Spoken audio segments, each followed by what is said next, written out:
America కీలకమైనటువంటి నిర్ణయం తీసుకుంది. మొత్తం 66 సంస్థలకి తన మద్దతు నిలిపివేస్తున్నట్టు ప్రకటించింది. ఇందులో 31 ఐక్యరాజ్య సమితికి చెందిన సంస్థలతో పాటు మరో 35 ఐక్యరాజ్య సమితి ఏతర సంస్థలు కూడా ఉన్నాయి. భారత్, ఫ్రాన్స్ నేతృత్వంలోని ఇంటర్నేషనల్ సోలార్ అలయన్స్ నుంచి కూడా వైదొలిగేసింది. అలాగే మరికొన్ని సంస్థల నుంచి కూడా, కీలక సంస్థల నుంచి కూడా తప్పుకుంటున్నట్టు ప్రకటించింది. అమెరికాకి చెందినటువంటి ఏదైతే కీలకమైనటువంటి international law commission, international trade centre, ఐక్యరాజ్య సమితి పాపులేషన్ ఏజెన్సీతో పాటు మరికొన్ని నుంచి కూడా బయటకు వస్తున్నట్టు ప్రకటించింది. దీని ప్రకారం ఆ సంస్థలు నిర్వహించిన సమావేశాల్లో ఇక అమెరికా పాల్గొదు. ఉత్తర్వులో పేర్కొన్న సంస్థల నుంచి అమెరికా వీళ్ళని త్వరగా బయటకు వచ్చేందుకు తక్షణ చర్యలు ప్రారంభిస్తున్నాం అన్నటువంటి విషయాన్ని ప్రకటించింది.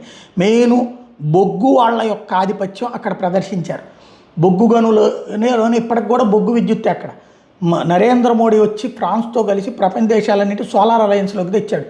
ప్రపంచం అంతా ఆల్టర్నేటివ్, ఎందుకంటే పొల్యూషన్తో నాశనం అయిపోతున్నాయి కాబట్టి వాటికి బదులుగా సోలార్ అలయన్స్ అందరం కూడా సోలార్ పవర్ని ప్రొడ్యూస్ చేద్దాం, అవసరమైతే ఒక దేశం ఇంకో దేశానికి ఇచ్చుకుందాం అన్నాడు. అక్కడ ఉన్నటువంటి ఈ సోరోస్ గ్రూపులో పెట్టుబడిదారులు వీళ్ళు కూడా, ఎవరు బొగ్గు వ్యాపారస్తులు కూడా, అలాగే ఎల్ఎన్జీ వాళ్ళు కూడా. కాబట్టి అక్కడ వాళ్ళ ఒత్తిడి మేరకు ట్రంప్ టీం ఇందులో నుంచి వైదొలిగిందనమాట.